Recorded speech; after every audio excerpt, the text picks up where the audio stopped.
YouTube, my name is Mesa Sean, and welcome back to another Destiny 2 video.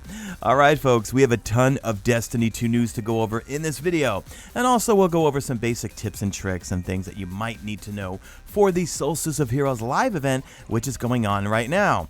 Now, can we just get on record? This European aerial zone is way more fun than I expected it to be.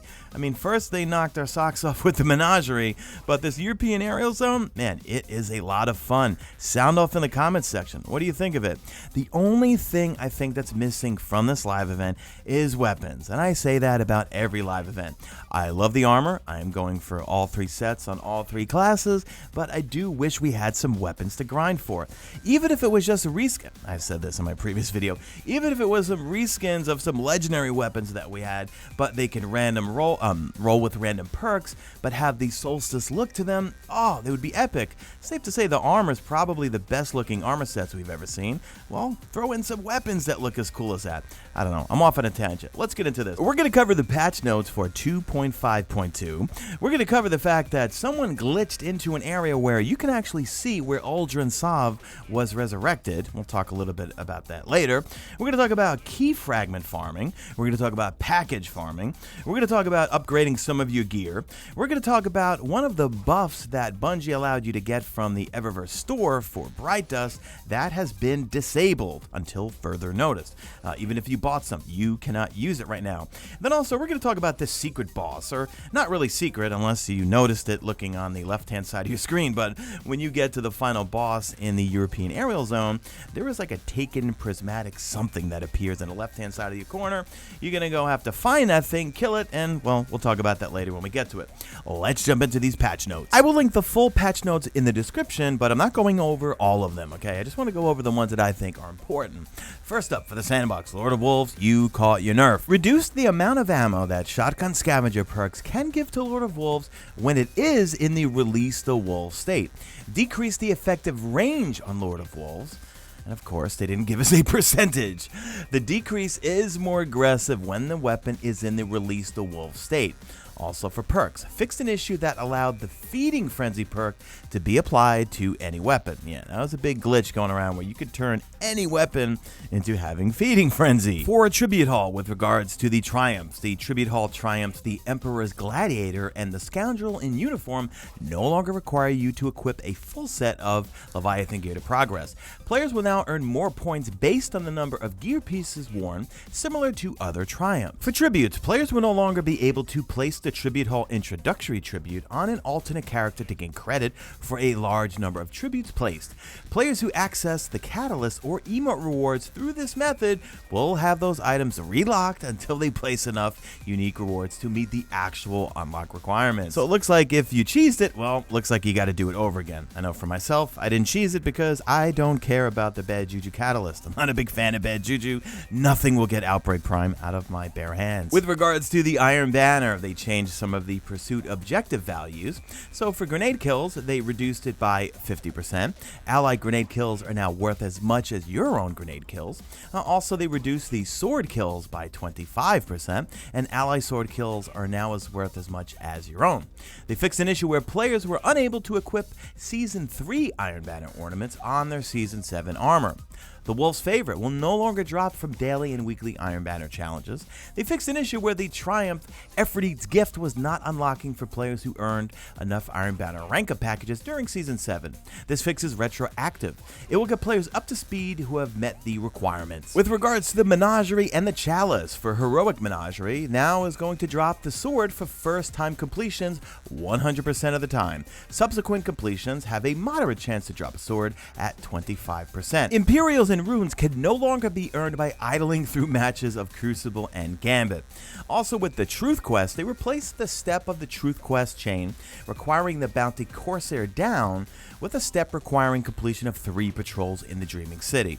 They also fixed a bug where players could become blocked from earning the truth if they open the Ascendant chest in the Strike Warden of Nothing before being on the appropriate quest step. Next up, there is a hidden statue of, it looks like one of the cats from the Dreaming City that's underneath the European aerial zone. Now, shout out to DPJ. I will link his channel in the description. I saw that he he found this first, so full credit to him. And I'm going to show you how to get there in a second here. Now, this cannot be any type of coinky-dinky that the statue is underneath the European aerial zone. This thing has to be for some sort of quest or something. So I'm going to show you right here how to glitch into it. As soon as you spawn in, you're going to kind of go off to your left, and it's going to be a drain at the bottom. Now, right now, you can't actually just walk into here. You need to glitch into here using the good old Sparrow. You pull up to this wall. Well, you're going to glitch through this gate using a Sparrow, where you pull your Sparrow up to the gate, and then you hop off your Sparrow, and it then pushes you through the wall. It took me a few times to do it. It's really, really annoying, but once you get through it, here, I'm on my Sparrow, then I get off the Sparrow, and boom, I'm inside this room right now, and this is where this little cat is going to be. Now, speculate in the comment section. Bungie does not put these things down here for no reason, and there's really nothing down here other than, yeah, that's where you came in from right there, and the cat is going to be in this little room over here. So why this is here, I don't know. Speculate in the comment section. Could this be for a quest step? We do know the database says there is some sort of quest where we're going to build some sort of rocket launcher. So people are saying Yellowhorn is coming back. I highly doubt that, but again, speculate in the comment section. But it has to be something related to some sort of quest down the road. Moving along with Solstice of Heroes, so let's talk about Solstice Packages and also the key fragments, the Solstice key fragments. So to open up one of these packages, you need 15 of these Solstice key fragments. Now, as you're playing the European aerial zone and doing various activities, you're getting the key fragments and you're getting the packages. Now, as you're opening them up, well, you're getting the usual stuff. You're getting enhancement cores, you're getting materials, you're getting blues, occasionally you get some legendaries, but that's all you're really getting from them. But they're fun things to get as you're upgrading your gear sets from green to blue to purple. I'm not going over those in this video. If you want to know how to upgrade all of them, click the link annotated on screen and also linked in the top of the description. It'll have all the requirements for each set. I am up to the, well, I'm almost done with the greens, but don't rush through this, guys. We will have all month to do this. So to get the Solstice packages, the more bosses you defeat in a run of the European aerial zone, the more of these treasure chests that you can open up. So this is the only place I believe that they come from. Now, every time you open up one of these chests, and when you open up the first one, here we did a run, we killed 8 bosses, so we got 8 chests. And immediately, it shows you for just a couple of seconds where they're located, and then you got to start running around and seeing where they are. Now, don't be fooled and think that your ghost shells that track EDZ things, or like if you point your sniper in a direction that you will find where these treasure chests are. No, none of that works. You just need to be close to where they are, and you'll see them just through walls, basically. Now, when you're getting these treasure chests, they can either give you the key fragments, or they can give you these Solstice packages. Now, for the key fragment, you can get those from a lot of different places. And actually, I would not recommend the European aerial zone for the key fragments. The key fragments, you can get them way easier in other places. Evil Levante also has bounties to do, but each one of those bounties only gives you 5 key fragments. However, you need to do some of those bounties to upgrade some of your gear, so you might want to start stockpiling some of those, or at least doing them. If you have a fire team, do the Nightfall, and you could farm this over and over. Look, I got 28 key fragments. And we found it varied from 23, the highest we got was 28, the lowest we got was 23. We did a few runs.